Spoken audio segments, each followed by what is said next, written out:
జీవపు మాటలు సజీవపు మాటలు నీ బ్రతుకును మార్చి దేవుని మాటలు.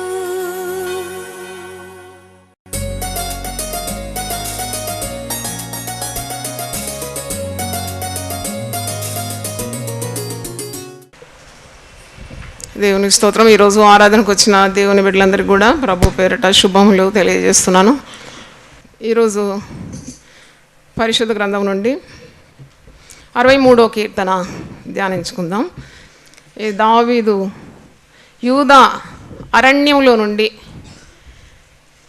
ఆయన చేసిన ప్రార్థన, అరణ్యంలో ఉండగా రచించిన కీర్తన అని హెడ్ నోట్లో మీరు చూస్తారు. దావీదు జీవితంలో ఎన్నో శ్రమలు, తిరుగుబాటు ఎదుర్కొన్నాడు. దావీదు ప్రాణమును సౌలు వేటాడుతూ ఉన్నాడు, చంపాలని ప్రయత్నిస్తున్నాడు. అసూయతో నిండి మరి దావీదును అంతమొందించాలని మరి ఎన్నెన్నో ప్రయత్నాలు సౌలు చేస్తున్నాడు. అది కాకుండా అబ్షలోము అధికార దాహంతో తండ్రిని చంపడానికి తిరుగుబాటు చేస్తున్నాడు. మరి ఇవన్నీ ఎదుర్కోవడానికి దావీదుకు మరి ఎక్కడి నుండి వచ్చింది ఈ శక్తి అంటే కేవలం దేవుని మీద ఆధారపడినాడు. అరణ్యములో నుండి మరి రచించిన కీర్తన అని ఇక్కడ మీరు చూస్తున్నారు. అంటే అరణ్య నివాసం చేస్తున్నాడు. యూదా దేశంలో యెరూషలేముకు మృత సముద్రముకు మధ్యలో ఉన్న అరణ్యములో నుండి మరి దేవునికి ప్రార్థన చేస్తున్నాడు. 11 వచనాలు మీరు ధ్యానిస్తే దావీదుకు ఎంత దగ్గర సంబంధం దేవునితో ఉందో మనకు అర్థమవుతుంది. దేవుని కాపుదల అడుగుతున్నాడు, దేవుని సన్నిధి కోరుతున్నాడు. అరణ్యంలో ఉన్న, పట్టణంలో ఉన్న, ఎక్కడున్నా కానీ దేవుని సన్నిధి కావాలని ఆశిస్తున్నాడు. నీళ్లు లేని స్థలంలో ఉన్నాడు, నీళ్ల కంటే ఆశిస్తున్నాడు దేవుని సన్నిధి, దేవుణ్ణే కోరుకుంటున్నాడు. ఈ కీర్తన చదువుతుంటే నాకు ఒక అలాంటి మరి అనుభూతి కలిగింది. నిజంగా ఈ లోకంలో ఏది కోరుకోవాలని నువ్వు అనుకున్నా అన్నిటిని మించి దేవుని కోరుకోవడమే ఉత్తమమైంది కదా. దేవుడే నీకు సంపాద్యంగా ఉంటే ఇక నీకు ఏమి తక్కువ ఉంటుంది. మరి అరణ్య నివాసంలో దేవుని కోరుకుంటున్నాడు. ఇక్కడ అంటున్నాడు చూడండి, మొదటి వచనం, దేవా నా దేవుడవు నీవే, వేకువనే నేను వెతుకుతాను. అంత మంచి మాట. దేవా నా దేవుడవు నీవే, నీ బలమును నీ ప్రభావమును చూడవలనని పరిశుద్ధాలయమందు నేను ఎంతో ఆశతో నీ తట్టు కనిపెట్టి ఉన్నాను. నా దేవుడు అంటే ఇట్స్ అ పర్సనల్ టచ్ అన్నమాట. అంటే is very much attached to God. అంటున్నాడు, దేవా నా దేవుడవు నీవే. దేవుని స్తోత్రం. నా సాక్ష్యం రాసినప్పుడు కూడా నా దేవుడు అంటే నన్ను మలిచిన నా దేవుడు అని నేను రాసినాను. ఎందుకంటే is my God. I experienced God in my life.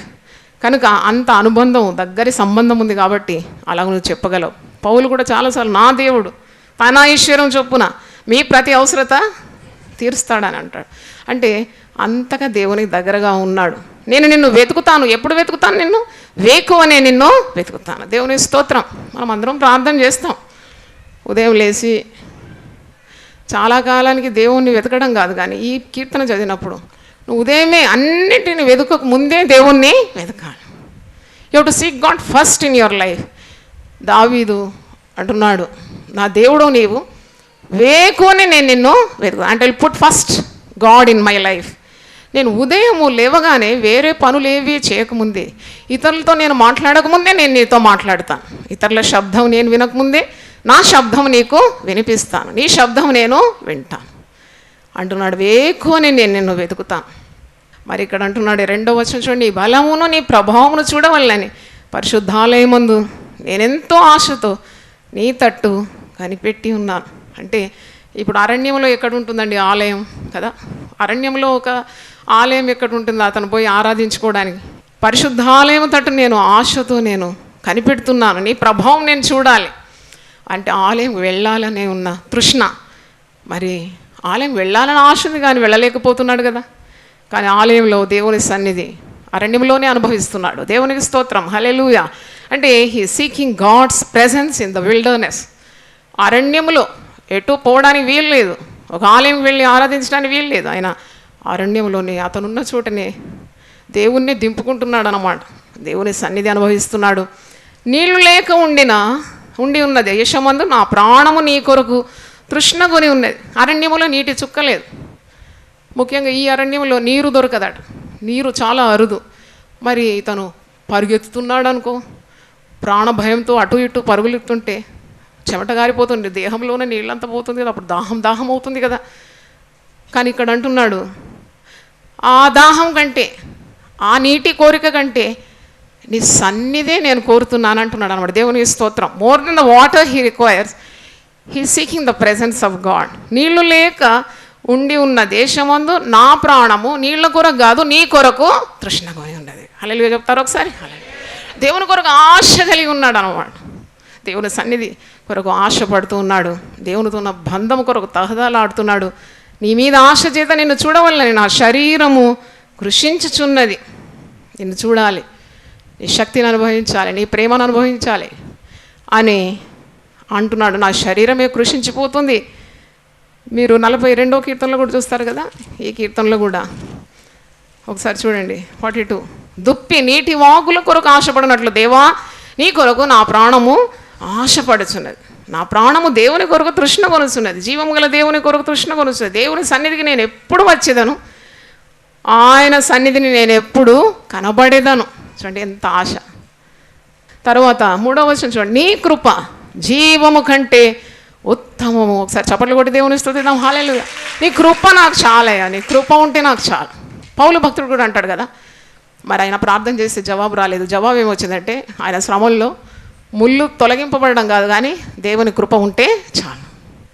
జీవము కంటే ఉత్తమమైందంటే ఆయనకున్న ప్రాణము కంటే, ఆయన లోకంలో ఉన్న ఆయన సంపాద్యం కంటే, అంటే లోకములోనిది ఏది కూడా ఆయన కృపకు సాటి రాదు. హల్లెలూయా. ఆయన కృపకు సాటి రాదు. దేవునికి స్తోత్రం. ఈ ఉదయకాలము దేవుని కృపను మనం ధ్యానించాలి.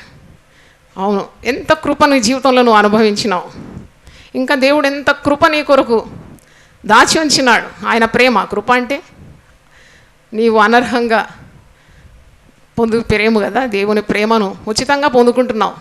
అంతగా దేవుడు ప్రేమిస్తున్నాడు. కాబట్టి భక్తులు తమ జీవితాలను లెక్క చేయరు, వాళ్ళ ప్రాణాలను లెక్క చేయరు. దేవుని కృప ఉత్తమమైంది అంటారు. అపోస్తలుల కార్యం 20వ అధ్యాయము 20-24. అయితే దేవుని కృపాసువార్తను గూర్చి సాక్ష్యమిచ్చుట యందు నా పరుగును నేను ప్రభు అయిన యేసు వలన పొందిన పరిచర్యను తుదముట్టింపవలనని నా ప్రాణమును నాకెంత మాత్రమును ప్రియమైనదిగా ఎంచుకొనుట లేదు. అదనమాట అసలైన భక్తులు ఇలా ఉంటారు. వారు దేవుని పిలుపును ఎంత విధేయత చూపుతారు, దేవుడిచ్చిన దర్శనాన్ని నెరవేర్చాలని వారి పూర్ణ శక్తితో ప్రయత్నిస్తూ ఉంటారు. వారికి దేన్ని లెక్క చేయరు. Nothing is more important than God's mercy, God's grace. అవును కదా, కృప వల్లనే కదా పరిచర్య ఆయనకు దొరికింది. కృప ద్వారానే కదా పాపములు క్షమింపబడింది. కృప ద్వారానే కదా నూతన సృష్టిగా మారింది. కృప ద్వారానే కదా దేవుడు వాడుకునేది. అంటున్నాడు, ఆయన కృపనే నాకు గొప్పది, ఆయన నాకు ఇచ్చిన పనే నాకు గొప్పది, నా పరుగుని నేను తుదముట్టిస్తాను, అంతకంటే మించి నా ప్రాణాన్ని నేను ఎక్కువగా లెక్క చేయడం లేదు. అందుకే ఈ లోకంలో నువ్వు సంపాదించిన సంపాద్యమే కానీ, నీకున్న ఘనతనే కానీ, నీకున్న పేరు కీర్తి ప్రతిష్టలే కానీ, ఇవేమి కూడా దేవుని కృపకు సమము కాదు. హల్లెలూయా గట్టి చెప్దామా? నీ కృపకు సాటి రాదు. మరి అందుకే నీ కృప జీవము కంటే ఉత్తమం, నాకున్న ఈ ప్రాణం కంటే గొప్పది నీ కృప అని అంటున్నాడు. నా పెదవులు నిన్ను స్తుతించు. దేవుడు మనకిచ్చిన ఈ పెదవులు ఎప్పుడు దేవుని స్తుతించాలి. ఉదయం లేవగానే దేవుణ్ణి అడగాలి, దేవా ఈ నోరు నేను జాగ్రత్తగా వాడడానికి నాకు కృప దయచేయి. ఎప్పుడు మాట్లాడాలి, ఎప్పుడు మాట్లాడకూడదు. దినమంతా నిన్ను నా పెదవులతో నేనేం చేయాలి? స్తుతించాలి, ఘనపరచాలి, నిన్ను గూర్చి నేను ప్రకటించాలి. నా మంచం మీద నిన్ను జ్ఞాపకం చేసుకొని రాత్రి జాములయందు నిన్ను ధ్యానించినప్పుడు ఏంటి నాకు నిద్ర పట్టడం లేదా అని నాకు అనిపించింది. ఎందుకంటే మంచం మీద కూడా దేవునే ధ్యానిస్తున్నాడు కదా. నిద్రలేని రాత్రులు. చాలామందికి నిద్ర రాదు. ఎందుకు నిద్ర రాదు అంటే శరీరంలో ఏదైనా రుగ్మత ఉంటే నిద్ర రాదు. కొన్ని జబ్బులకు నిద్ర రాదు, నిద్రలేమి ఉంటుంది. మరి కొంతమందికి కుటుంబ భారం, ఉద్యోగ భారం, ఇవన్నీ స్ట్రెస్తో నిద్ర రాదు. ఇంకా కొంతమందికి చింతతో నిద్ర రాదు. ఇంకా కొంతమందికి శత్రువులను గురించిన ఆలోచన, వాడు ఎప్పుడు అంతము అవుతాడని ఆ బాధతోడు ఆ వ్యాకులంతో నిద్ర రాదు. ఇక్కడ దావీదు కూడా నిద్ర పట్టడం లేదు. ఈయనకు మంచం మీద మరి నీకు నిద్ర పట్టనప్పుడు నువ్వు దేవుని గురించిన ధ్యానము చేయాలి. నన్ను అడిగితే నువ్వు శాపపరుచుకో, కిందికి నేలకు దిగు, మోకరించు, ప్రార్థన చేయి, దేవుడు చేసిన మేళ్ళని ఒకసారి జ్ఞాపకం చేసుకొని ఆయన వందనాలు చెల్లించు. ఇలాగూ చేస్తుంటే నీ ప్రార్థన జీవితం కూడా పదునైపోతుంది. తప్పకుండా ఆయన నిద్ర నీకు ఇస్తాడు. ఆయన అంటున్నాడు, నేను పడుకుంటాను, నిద్ర రాకున్నా నేను నిన్ను జ్ఞాపకము చేసుకుంటాను. రాత్రి జాముల యందు నిన్ను ధ్యానించినప్పుడు, రాత్రి జాముల యందు నేను ధ్యానిస్తున్నాను. నన్ను అడిగితే మనం దినమంతా ధ్యానించాలి. దివారాత్రులు దేవుని వాక్యము ధ్యానించేవాడు ధన్యుడు. దేవుని ధర్మశాస్త్రం ధ్యానించేవాడు ధన్యుడు. వాడు నీటి కాలంలో ఊరను నాటబడిన వాడై ఆకు వాడక తన కాలమందు ఫలమిచ్చుచాడు. నువ్వు ధ్యానమే ఉండాలి, దేవుని గురించిన ధ్యానమే ఉండాలి. ఈయన రాత్రి అంతా ధ్యానిస్తున్నాడు. ఉదయం అంతా పరుగులు తీస్తున్నాడేమో, రాత్రి అలసిపోయి ఎక్కడైనా దాక్కొని పడుకుంటున్నాడేమో. అప్పుడు దేవుని గురించిన ధ్యాస, దేవుని గురించిన ధ్యానము, ప్రార్థన. 5వ వచనం, క్రొవ్వు మెదడు నాకు దొరికినట్లుగా నా ప్రాణము తృప్తి పొందుచున్నది. చప్పట్లు కొట్టి దేవుని స్తుతిద్దాం. Hallelujah. Oh is so happy with the presence of God. దేవుని సన్నిధితో నింపబడుతున్నాడు, ప్రార్థన చేస్తున్నాడు, ధ్యానిస్తున్నాడు. కాబట్టి ఆయనకు దేవుని మాటలన్నీ గుర్తొస్తున్నాయేమో. క్రొవ్వు మెదడు దొరికినట్లు ఆయన ప్రాణము తృప్తి పొందుతున్నదంట. అంటే he's getting a spiritual and emotional satisfaction. తృప్తి వచ్చేసింది కదా. తృప్తి అనేది ఈ లోకంలో నీకు ఎక్కడ దొరకదు, దేవుని సన్నిధిలోనే దొరుకుతుంది. ఏమంటారు మీరు? తృప్తి ఎక్కడైనా దొరుకుతుందా? ఎక్కడ దొరకదు. నువ్వు ఏది ఎక్కువ పోగు చేసుకుంటావో దానివల్లే నీకు ప్రయాసం కలుగుతుంది, ఆయాసం కలుగుతుంది. ఎవరిని ఎక్కువగా ప్రేమిస్తావో వారి వల్లే నీకు దుఃఖం కలుగుతుంది. తృప్తి అనేది నీకు ఈ లోకంలో లేదు. Only God can give you contentment కదా. దేవుని దగ్గర నీకు తృప్తి లభిస్తుంది. క్రొవ్వు మెదడు దొరికినట్లు నాకు నా ప్రాణమునకు తృప్తి కలిగింది మరి అని అంటున్నాడు. క్రొవ్వు మెదడు బలమునకు, ఆనందమునకు, శక్తికి నిదర్శనంగా ఉంది. చూడండి, ఎక్కడ నీకు లభించదు సంతోషం, సమాధానం. ఆయన సన్నిధిలో నీకు సంపూర్ణమైన సంతోషం. ఆయన కుడి చేతిలోనే నీకు నిత్యమైన సుఖం. చప్పట్లు కొట్టి దేవుని స్తుతిద్దాం. హల్లెలూయా. కనుక నీకు సంతోషము, నెమ్మది ఎక్కడ కలుగుతుంది? చాలామంది ఆరాధనకు రాకుండా బంధువుల ఇంట్లోకి వెళ్తూ ఉంటారు. ఆ రోజే పని పెట్టుకుంటారు. ఏ బంధువు నిన్ను ఆదుకుంటాడు నీ శ్రమలో? ఏ బంధువు నీకు అక్కడికి వస్తాడు? ఎవరు రారు. నీకు శ్రమ సంభవిస్తే అందరూ బంధువులు దూరం అవుతారు, నిన్ను చూసి చూడనట్టు చేస్తారు. కానీ దేవుడు నిన్ను హత్తుకుంటాడు కదా. దేవుని సన్నిధి ప్రేమించి దేవుని ఆరాధించిన తరలి రావాలి. దేవునికి స్తోత్రం. Hallelujah. Keep God first in your life. అందుకే అంటున్నాడు మొదటి వచనంలో, నేను దేవుణ్ణి ఎప్పుడు వెతుకుతాను? వేక్కువనే నేను దేవుణ్ణి వెతుకుతాను. క్రొవ్వు మెదడు దొరికినట్లు నా ప్రాణం తృప్తి పొందుతుంది. ఎందుకంటే ఆయన సన్నిధి నాకు చాలు. ఆయన కృప నా జీవము కంటే ఉత్తమమైంది. దేవునికి స్తోత్రం. హల్లెలూయా. తర్వాత 63వ కీర్తన చూడండి. ఉత్సహించు పెదవులతో నా నోరు నిన్ను గూర్చి గానము చేయుచున్నది. హల్లెలూయా. చూడు, కష్టాల్లో కూడా పాటలు వస్తాయా? భయంలో పాటలు వస్తాయా? అరణ్య జీవితంలో పాటలు వస్తాయా? మీరేమంటారు? వస్తాయా? కొద్ది కష్టం రాగానే తిట్టిపోస్తూ ఉంటారు. వాడు అట్ట చేసిండు, వీడు ఇట్ట చేసి, అందుకే ఇట్లయింది కదా. ఇలాగూ మనుషులను తిడుతారు, దేవుని నిందిస్తుంటారు. కానీ అరణ్య జీవితంలో అంటున్నాడు, ఉత్సహించు పెదవులతో నా నోరు నిన్ను గూర్చి గానము చేయుచున్నది. కాగా నా జీవితకాలం అంతా నేను ఇలాగూ నిన్ను స్తుతించాను. నా జీవితకాలం అంతా నిన్ను స్తుతిస్తాను. కష్టాలు ఎన్నైనా రాని, ఎంతమంది అయినా నన్ను భయపెట్టి, ఎంతమంది నా ప్రాణాన్ని వేటవాడినా, ఒంటరి జీవితమైనా, ఏకాకినైపోయినా, అరణ్యములో నేను పడి ఉన్న, ఆహారం నీళ్లు లేకుండా నేను కష్టము అనుభవించిన, నేను నీకు దగ్గరగా ఉన్నాను, నువ్వు నాకు దగ్గరగా ఉన్నావు, నీ సన్నిధి ఉంటే నాకు చాలు. కాబట్టి నా జీవితకాలం అంతయు నేను పాటలు పాడతాను. దేవుని స్తోత్రం. హల్లెలూయా. పాటలు పాడాలి. మనం ఎంత ధన్యులమండి. క్రైస్తవ జీవితం సౌభాగ్య జీవితం అని ఒక పాట ఉంది. Such a wonderful life to be a Christian, to have Christ as your saviour. ఎంత గొప్పది. దావీదు అంటున్నాడు, దేవునికి దగ్గరగా ఉండేవాడు కదా అంటున్నాడు, నా పెదవులతో నేను దేవుని స్తుతిస్తాను, నా పెదవులు దేవుని గానము చేస్తుంది. మరి నేను నా జీవితకాలం అంతా నేను ఇలాగూ నిన్ను స్తుతించేదాను, నీ నామమును బట్టి నా చేతులు ఎత్తేదాను. హల్లెలూయా. ఒకసారి చేతులు ఎత్తండి అందరూ. హల్లెలూయా.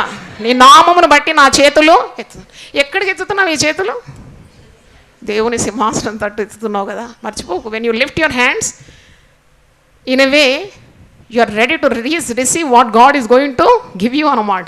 అంటే నువ్వు ప్రార్థన చేసినప్పుడు చేతులు ఎత్తడం అంటే దేవుడిచ్చే శ్రేష్టమైన ఆశీర్వాదాలను పుచ్చుకోవడానికి సిద్ధంగా ఉన్నట్టే అన్నమాట. దేవునికి స్తోత్రం. హల్లెలూయా. చేతులు ఎత్తేస్తున్నావు, చేతులు ఇట్లా ఎత్తుతున్నావు అంటే ప్రతి ఆశీర్వాదం, శ్రేష్టమైన ప్రతి ఆశీర్వాదము జ్యోతిర్మయుడైన తండ్రి యొద్ద నుండే రావాలి. నీకు ఆరోగ్యమైన, ఆనందమైన, ఐశ్వర్యమైన ఏదైనా ఆయన సన్నిధి నుండి రావాలి. కాబట్టి చేతులు ఎత్తడం అంటే ఆయన సహాయాన్ని కోరడం, ఆయన ఇచ్చింది అందుకోవడం అన్నమాట.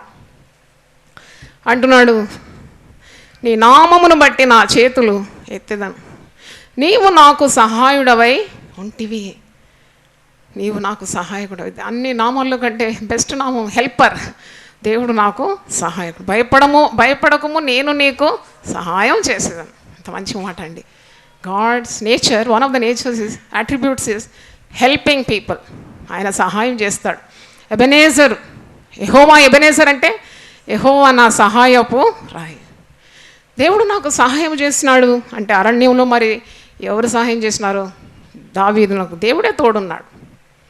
అరణ్యంలో అయినా తోడు ఉంటాడు. మరి వేరే స్థలంలో, ఏ స్థలంలో ఉన్నా కానీ దేవుని సన్నిధి, దేవుని తోడు తప్పకుండా తన బిడ్డలకు ఉంటుంది. అంటున్నాడు, నీవు నాకు సహాయుడుగా ఉంటివి, నీ రెక్కల చాటున శరణుజొచ్చి ఉత్సాహధ్వని చేసేదాను. నీ రెక్కల చాటును. మరి పరిశుద్ధ గ్రంథంలో మంచి మాట, దేవుని రెక్కలు, ఆయన రెక్కల క్రింద నీకు ఆశ్రయము కలదు. అంటే ఆయన రెక్కల క్రిందికి నువ్వు రావాలి. ఆయన రెక్కల క్రిందికి ఎలాగొస్తావు? ప్రార్థన ద్వారా దేవుని రెక్కల క్రిందికి వస్తున్నావు. 91వ కీర్తన 1వ వచనంలో ఉంది, మహోన్నతుని చాటున నివసించువాడు, సర్వశక్తుని నీడను విశ్రమించువాడు అని ఉంది. ఆయన రెక్కలతో నిన్ను కప్పుతాడు. రెక్కల క్రిందికి వచ్చినప్పుడు రెక్కలతో కప్పుతాడు. అంటే he seeking protection from God, he seeking God's help. God should spread his wings upon him. కీర్తనలు 17:8. నీ కృపాతిశయములను చూపుము, ఒకటి తన కనుపాపను కాపాడుకున్నట్లు నన్ను కాపాడు. ఆ కింది వచనం, నీ రెక్కల నీడ క్రింద నన్ను దాచు. 36:7. Psalms 36:7. దేవా నీ కృప ఎంతో అమూల్యమైనది, నరులు నీ రెక్కల నీడను ఆశ్రయించుదురు. 57:1. నన్ను కరుణింపుము దేవా, నన్ను కరుణింపుము, నేను నీ శరణుజొచ్చి ఉన్నానని, ఈ ఆపదలు తొలగిపో వరకు నీ రెక్కల నీడను శరణుజొచ్చి ఉన్నాను. ఇంకా 61:4. యుగయుగములు నేను నీ గుడారంలో నివసించేదాన్ని, రెక్కల చాటున దాగుకొందును. రెక్కలు అంటే మర్చిపోకండి, అది ప్రార్థన. Every time you pray you are coming under the shade of God's wings. హల్లెలూయా. Every time you kneel down and cry to God, that means you are coming under the protection of God కదా. అందుకే భయము సంభవించే వేళ నువ్వు ఆందోళన పడుతూ ఏడుస్తూ నలుగురికి చెప్పుకుంటే నీకు ఏమి ప్రయోజనం లేదు. కానీ వెంటనే నువ్వు నీ గదికి వెళ్ళి మోకరించి దేవునికి సమస్తము నువ్వు తెలియజేయాలి. నీ హృదయాన్ని దేవుని సన్నిధిలో కుమరించడమే దేవుని రెక్కల చాటున నీవు వచ్చేసినావు అన్నమాట. దేవునికి స్తోత్రం. హల్లెలూయా. అందుకే రెక్కల మాటున నేను దాగుకుందు. 91వ కీర్తన 4వ వచనంలో కూడా చూడండి, ఆయన తన రెక్కలతో నిన్ను కప్పును, ఆయన రెక్కల క్రింద నీకు ఆశ్రయము కలుగు. హల్లెలూయా. స్తోత్రం. మరి ఇంకా 63వ కీర్తనకు రండి. నీ రెక్కల చాటున శరణుజొచ్చి ఉత్సాహధ్వని చేసిన 7వ వచనం. 8వ వచనం చూడండి. 63:8. నా ప్రాణము నిన్ను అంటి వెంబడించున్నది. మంచి మాట. నీ కుడి చేయి నన్ను ఆదుకొనుచున్నది. చాలా ఇష్టమైంది ఈ మాట, ఈ వచనం. నా ప్రాణము నిన్ను అంటి వెంబడించున్నది, నీ కుడి చేయి నన్ను ఆదుకుంటుంది. చూడండి, అంత క్లోజ్ కాంటాక్ట్ విత్ గాడ్ అన్నమాట. దేవునితో నడుస్తున్నా అదొక అనుభవం, దేవుడు నా చేయి పట్టుకున్నాడు ఇంకొక అనుభవం, దేవుని సన్నిధి అంటే ఇంకొక అనుభవం. కానీ ఇది మరీ ఇంకా ఎక్కువ హై గ్రేడ్ అనుభవం ఏంటంటే నీ ప్రాణము దేవుణ్ణి అంటుకొని ఉండడం. దేవునికి స్తోత్రం. దేవుని హత్తుకోవడం అని అర్థం. అంటే నేను ఎందుకు చెప్తున్నానంటే ఈ లోకంలో నువ్వు ఏదనుకున్నా నీకు దుఃఖమే కలుగుతుంది. కానీ ఎవరి మనస్సు నీ మీద ఆనుకొని ఉండనో వానికి సంపూర్ణ శాంతి దేవుడు ఇస్తాడు. చప్పట్లు కొట్టి దేవుని స్తుతిద్దాం. అంటే your soul should lean on to God. అందుకే దావీదు అనుభవం, నా ప్రాణము నిన్ను అంటుకొని ఉన్నది. ఎంతమంది కావాలి అలాంటి అనుభవం?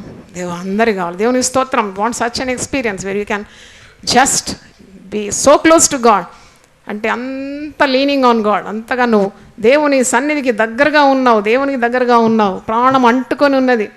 అప్పుడు దేవుడు తన కుడి చేయితో నేను ఆదుకుంటాడు. 9వ వచనం చూడండి, ఇక్కడ శత్రువుల మీద ఉన్న బాధ వ్యక్తం చేస్తున్నాడు. He wants God's judgment on his enemies.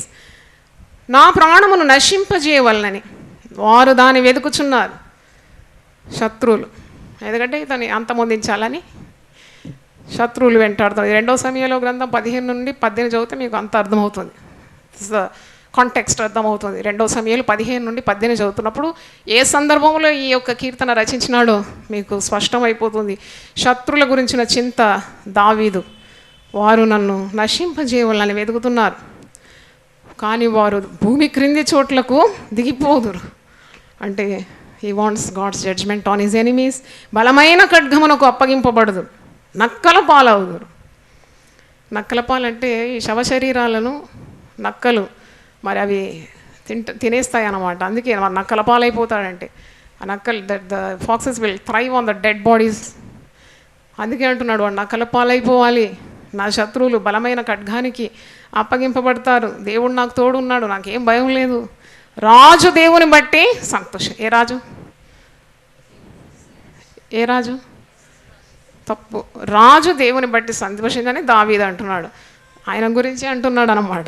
దావీదు రాజే, ద కింగ్ డేవిడ్. ఆయన అంటున్నాడు ఈ రాజు అంటే ఈ దావీదు అంటే నేను దేవుని బట్టి సంతోషిస్తాను. రాజు దేవుని బట్టి సంతోషించును అంటే శత్రువులను దేవుడే పగ తీర్చుకుంటాడు, వాడిని అడగదొరుకుతాడు, విజయము దేవుని బిడ్డకి ఇస్తాడు. అందుకే దావీదు రాజు దేవుని బట్టి సంతోషిస్తాడని ఆయన తోడని ప్రమాణం చేయి ప్రతివాడును అతిశయులు. అబద్ధములాడు వారి నోరు మూయబడం. పెద్ద మరి ఆఖరిగా అంటున్నాడు, మరి ఎన్ని అబద్ధాలు ఆయన మీద కుమ్మరించినారు, లేని వార్తలు పుట్టించినారు. అందుకే అంటున్నాడు మా శత్రువులు అడిగిపోతారు, దేవుడు నాకు తోడున్నాడు. ఈ రాజు దేవుని బట్టి సంతోషిస్తాడు. There nothing to worry, God's judgement is sure on the enemies. అబద్ధములాడేవారు నోరు మూయబడుతుంది, నోరు నొక్కేస్తాడనమాట అబద్ధములాడేవారు. ఎప్పుడు అబద్ధాలు ఆడకూడదు అంటే ఈరోజు ఈ సందర్భం వచ్చింది కాబట్టి చెప్తున్నాను. Always speak truth because your children of light. దేవుడు సత్యవంతుడు కాబట్టి తన బిడ్డలు ఎప్పుడు కూడా ఏం పలకాలి? సత్యమే పలకాలి. రాని ఎంత నష్టమైనా రాని, speak the truth, come what may. నరకంలో పడేవారి జాబితా ప్రకటన గ్రంథం 21:8 ఉంది. ఎవరెవరు పడతారు చూడండి. ప్రకటన 21:8. పిరికివారును, అవిశ్వాసులను, అసహ్యులను, నరహంతకులను, వ్యభిచారులను, మాంత్రికులను, విగ్రహారాధకులను, అబద్ధికులందరూ అగ్ని గంధకములతో మండు గుండములో పాలు పొందుతారు. ఇది 2వ మరణం అంటే ఇటర్నల్ డెత్ అన్నమాట. అబద్ధములాడు వారి నోళ్లను నొక్కివేయమని ప్రార్థన చేస్తున్నాడు దావీదు. అబద్ధికులందరూ అగ్ని గంధకములో పడిపోతారు. 63వ కీర్తన మనకు ఎన్నో సంగతులను బోధించింది. అరణ్యములో తన అనుభవం, దేవుని కాపుదల కొరకు అడుగుతున్నాడు, దేవుని సన్నిధి కొరకు వెతుకుతూ ఉన్నాడు. శత్రువుల గురించి కూడా ఆయన మొరపెడుతూ ఉన్నాడు. క్రొత్త నిబంధనలో మనం శత్రువుల కొరకున్న మరి ప్రార్థనే ఉంది. శత్రువులను ప్రేమించాలి, హింసించే వారి కొరకు నువ్వేం చేయాలి? ప్రార్థన చేయాలి. శత్రువుల కొరకు కూడా సిలువలో వేలాడుతూ విజ్ఞాపన చేసినాడు, తండ్రి వీరేమి చేస్తున్నారో తెలియదు, వీరిని క్షమించు.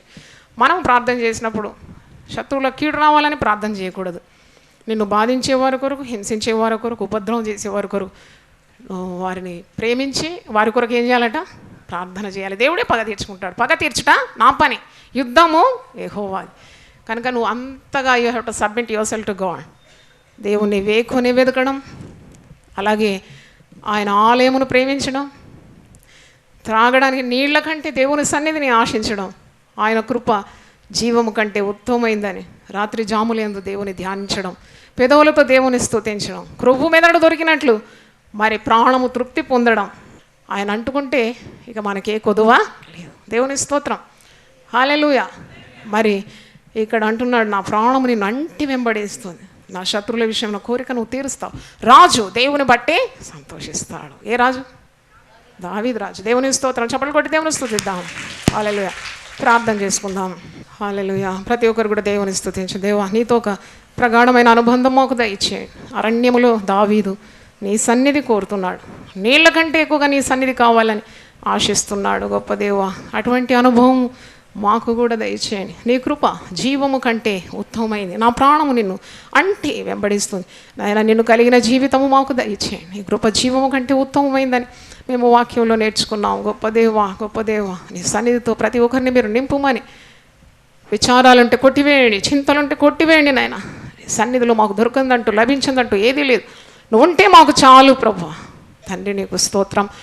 కూడి వచ్చిన బిడ్డలందరినీ మీరు దీవించండి, వారి కుటుంబాలను ఆశీర్వదించండి. నిన్ను వెంబడించడానికి ఉన్న మంచి మనసు దయచేయండి. గొప్ప దేవా, ఈ వాక్యం ద్వారా మాతో మాట్లాడినది వందనాలు చెల్లిస్తున్నాను. టీవీ ద్వారా దేవుని వాక్యం విన్న వారిని కూడా మీరు ఆశీర్వదించి మొదట దేవుని రాజ్యము నీతిని వెతకడానికి కృప దయచేయమని యేసు పరిశుద్ధ నామములో అడిగి వేడుకుంటున్నాను తండ్రి. ఆమేన్. దేవుడు మనల్ని సమృద్ధిగా దీవించును గాక. ఆమేన్. జీవపు మాటలు, సజీవపు మాటలు. యునైటెడ్ పీపుల్స్ ఫెలోషిప్ నిర్వహించు సంపూర్ణ రాత్రి ప్రార్థన ప్రతి నెల చివరి బుధవారం. సమయం రాత్రి 9 గంటల నుండి ఉదయం 5 గంటల వరకు. స్థలం centenary Baptist church, clock tower దగ్గర, సికింద్రాబాద్. మీ అవసరతల కొరకు ప్రత్యేక ప్రార్థనలు చేయబడును. అందరూ ఆహ్వానితులే. ఆహ్వానించువారు జాయ్ చెరియన్ గారు. ఇంతవరకు మీరు జాయ్ చెరియన్ గారి సందేశం విని ఆశీర్వదింపబడ్డారని నేను నమ్ముచుంటున్నాను. మీ స్పందన మాకు తెలియజేయండి. మరియు మీ ప్రార్థన అవసరతలు మా ఆత్మీయ పుస్తకములు పొందుకొనుటకు మాకు ఫోన్ ద్వారా కానీ, లేక ఉత్తరం ద్వారా కానీ, మరి ఈమెయిల్ ద్వారా కానీ మాకు తెలియజేయాలని మేము మీకు మనవి చేస్తున్నాము. మా address Joy Cherian, united peoples fellowship, house number 1-9-52 by E by 3, Ramnagar, Hyderabad 5,20,000. Phone number 04027624030. మరి ఒకసారి 04027624030.